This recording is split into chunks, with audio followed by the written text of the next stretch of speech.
अंधेरी रात, एक घना जंगल। जंगल में एक पुराना सा घर के आसपास पूरी झाड़ियां, ना कोई लोग ना कोई सुविधाएं। बहुत जोर से बारिश हो रही थी, बिजलियां कड़क रही थी। अंदर चूल्हे पर कोई खीर बना रहा था। खीर को बर्तन में निकालकर मकंदर एक कमरे में गया। अंदर एक बूढ़ा बीमार आदमी पुरानी बैसाखी पे लेटा हुआ था। हालत से वो बहुत बीमार लग रहा था। मकंदर बनाई हुई खीर उसके पास लेकर जाता है। पिताजी, ये लीजिए, आज मैं आपके लिए आपकी मन पसंदीदा खीर लेकर आया हूँ, सेवैया की खीर, वो भी इलायची के साथ।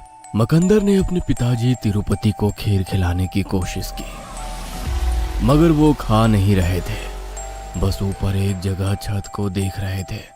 मैं जानता हूँ पिताजी, आप भी वही सोच रहे हैं ना जो मैं सोच रहा हूँ। मैं पूरी कोशिश करूंगा पिताजी, आप चिंता ना करें, मैं सब ठीक कर दूंगा। तभी बाहर हॉर्न की आवाज आती है। पिताजी, लगता है सब आ गए, मैं देखता हूँ। मकंदर दौड़ते हुए घर के बाहर गया और गेट खोला। अंदर एक गाड़ी आई। गाड़ी में से मुकुंद, जो कि मकंदर का छोटा भाई है, वल्लभी, जो कि मुकुंद की बीवी है और प्रेग्नेंट भी है, और अन्नू, जो कि मुकुंद की 7 साल की बेटी है, सभी गाड़ी से बाहर आते हैं। मकंदर प्यार से उनके पास जाता है। कैसा है तू मुकुंद, और आप सभी कैसे हो? हम तो अच्छे ही हैं। आप अगर समझते तो हमारी उलझनें थोड़ी कम हो जाती। ये हर बार का टॉर्चर हो गया है, पता नहीं ये सब कब खत्म होगा। चलो अनु यहाँ से। सभी गुस्से से अंदर गए। मकंदर सभी को देखता रहा। अंदर जाने के बाद वल्लभी मुकुंद से झगड़ा करने लगी। अगर इस बार भी हमारा काम नहीं हुआ ना, तो याद रखना, मैं फिर कभी इस घर में कदम भी नहीं रखूंगी और पुलिस कंप्लेंट भी कर दूंगी कि। अरे जरा शांत हो जाओ, भैया सुन लेंगे।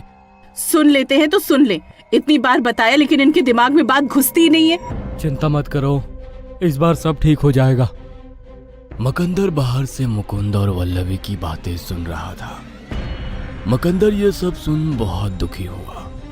वो मुंह लटकाए अपने पिताजी के कमरे में चला गया। पिताजी, आप चिंता ना करो, मैं हूं ना आपके साथ। अगले दिन सभी लोग नाश्ता करने के लिए बैठ गए। मम्मी, मुझे चॉकलेट दूध चाहिए। देखो अनु, अभी यहाँ चॉकलेट नहीं मिलती है, जो है चुपचाप पी लो, समझी? वैसे भी हम यहाँ जिंदगी भर नहीं रहने वाले हैं, काम खत्म होते ही हम यहाँ से निकल जाएंगे। मकंदर उदासी से वल्लभी को देखता रहा। भैया, घर के डील का कुछ हुआ? छोटे देख, मैं चाहता हूँ कि तेरी तरक्की हो, लेकिन मेरे लिए तो ये घर ही मेरा सहारा है। मैं इस घर को कैसे बेच दूं? हम इसी घर में पले बड़े हैं, हंसे खेले हैं। तू तो शहर जाकर बस गया, लेकिन ये घर ही मेरी जिंदगी है, मेरा सहारा है। इसे कैसे बेच दूं? तो आप नहीं मानेंगे ना? आपको समझ नहीं आ रहा है क्या भैया? अगर हम ये घर बेच देते हैं तो मुझे जो पैसे मिलेंगे उससे अपना मैं कर्जा चुका सकता हूँ और एक बिजनेस भी शुरू कर सकता हूँ। लेकिन आप हैं कि अपनी जिद पर अड़े हैं। अगर तुम्हें शहर में परेशानी हो रही है तो तुम भी यहीं आकर रह जाओ ना। आप समझते क्यों नहीं भैया? शहर में मेरी नौकरी है, मेरे रिश्तेदार हैं, सुख सुविधाएं हैं, मेरी बेटी का, मेरे पूरे परिवार का फ्यूचर है, और आप मुझे सब कुछ छोड़कर यहाँ इस बेजान गांव में आकर रहने के लिए कह रहे हैं? अरे यहाँ तो मेरी बेटी को चॉकलेट भी नहीं मिलता। मैं अब कुछ सुनना नहीं चाहता। हम ये घर बेच रहे हैं बस। कल का कार्यक्रम खत्म होते ही मैं वकील के पास जा रहा हूँ कागजात बनवाने के लिए। मुकुंद गुस्से में वहां से निकल गया। मुकुंद की बातों से मकंदर के दिल पर गहरा असर हुआ। वह कुछ सोच नहीं पा रहा था। उसे रात भर नींद नहीं आई। मकंदर समझ चुका था कि मुकुंद सिर्फ अपनी बीवी की सुनता है। अगर वल्लभी यहाँ रहने के लिए मान जाए तो मुकुंद भी यहाँ रहने के लिए मान जाएगा। उसी रात जब मुकुंद और वल्लभी अपने कमरे में सो रहे थे तो मकंदर उनके कमरे के बाहर खड़ा होकर दरवाजा खटखटाने लगा। कौन है बाहर? फिर से दरवाजा खटखटाने की आवाज आई। वल्लभी ने मुकुंद को उठाने की कोशिश की। मुकुंद उठो ना, मुकुंद उठो ना मुकुंद। क्या हुआ वल्लू, सोने दो ना।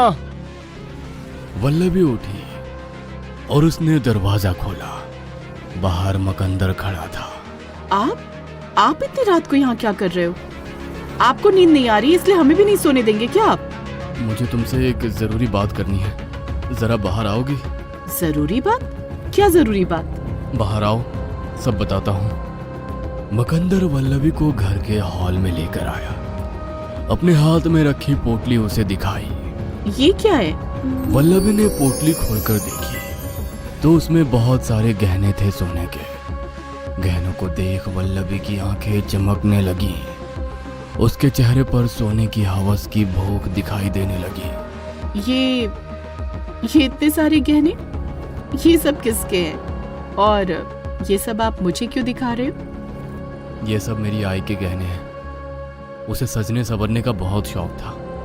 उसने अपनी और अपने बच्चों के भविष्य के लिए गहने बनवा कर रखा था। बस उसी के ही ये सारे गहने। तुम चाहो तो ये पूरे गहने तुम्हारे हो सकते हैं। मेरे गहने? ये सब मेरा होगा? वो कैसे? ज्यादा कुछ नहीं, बस तुम्हें और मुकुंद को इस घर को बेचने का ख्याल छोड़ना होगा और हमेशा के लिए इसी घर में रहना होगा। ये सुन वल्लभी गुस्सा हो गई और मकंदर के ऊपर चिल्लाने लगी। आप समझते क्या है अपने आप को? इस सोने के बदले मैं अपनी सारी जिंदगी इस घिसे पिटे घर में बिताऊंगी। और वैसे भी ये गहने तो आपकी माँ के है ना, तो इस पर मुकुंद का भी हक है। अब ना मैं आपको ये गहने दूंगी और ना हम इस घर में रहेंगे। वल्लभी गहनों की पोटली लेकर मुकुंद के पास जा ही रही थी कि अचानक छत की एक बड़ी सी लकड़ी टूटी और वो वल्लभी के सिर पर पड़ी। वल्लभी को सिर पर गहरी चोट आई और उसकी वहीं मृत्यु हो गई। लेकिन मकंदर को किसी बात का कोई फर्क नहीं पड़ा। वो बस अनसुलझी नजरों से देखता रहा। मैंने कहा था ना, यहीं रह जाओ, सब सुख से एक साथ रहते हैं। लेकिन मेरी बात कोई नहीं मानता। मुकुंद की अचानक आंख खुली तो उसने देखा कि वल्लभी उसके पास नहीं है। वो वल्लभी को ढूंढता हुआ बाहर आया। उसने पहले मुकुंदर को वहां खड़ा देखा, बाद में उसने जमीन पर गिरी वल्लभी की लाश को देखा। वल्लभी, ये क्या हो गया? वल्लभी, तुम मुझे छोड़कर नहीं जा सकती। आंखें खोलो वल्लभी। ये आपने क्या किया भैया? आपने मेरी वल्लभी को मार दिया। मैं आपको नहीं छोड़ूंगा। तभी मकंदर ने एक कुल्हाड़ी से मुकुंद के सिर पर वार किया। मुकुंद भी वहीं तड़प तड़प कर मर गया। मकंदर दोनों की लाश को जलाता है और ये सब होते हुए अन्नू देख लेती है तो मकंदर उसे भी मार देता है। फिर वो उसी कमरे में जाता है जहां वो बूढ़ा आदमी बिस्तर पकड़े लेटा रहता था। मकंदर उनके पास जाता है, उनके पास बैठता है। हमेशा ऐसा ही होता है, हमेशा। कभी तो ये लोग अपनी जिद छोड़ेंगे और यहाँ रहने के लिए मान जाएंगे, कभी तो। फिर मकंदर वहां से उठकर एक घने अंधेरे कमरे में जाता है। वो एक चिराग जलाता है। सामने 4 तस्वीरें होती हैं जो काले रंग के कपड़े से ढकी होती हैं। मकंदर उन तस्वीरों के ऊपर से कपड़ा हटाता है और वो तस्वीर होती हैं मकंदर के पिता तिरुपति, मुकुंद, वल्लभी और अन्नू की हार चढ़ी हुई। इसका मतलब वो चारों लोग पहले ही मर चुके थे। मकंदर ने उन्हें पहले से ही मार दिया था, लेकिन वो लोग एक टाइम लूप में फंसे हुए थे, इसलिए वही चीज बार बार दोहराई जा रही थी। अब मकंदर फिर से तस्वीरों को ढककर बाहर जाता है और खीर बनाने लगता है। खीर बनाकर वो तिरुपति के कमरे में जाता है और बाहर खड़ी गाड़ी का हॉर्न बजाता है जिसमें मुकुंद, वल्लभी और अन्नू आई होती है।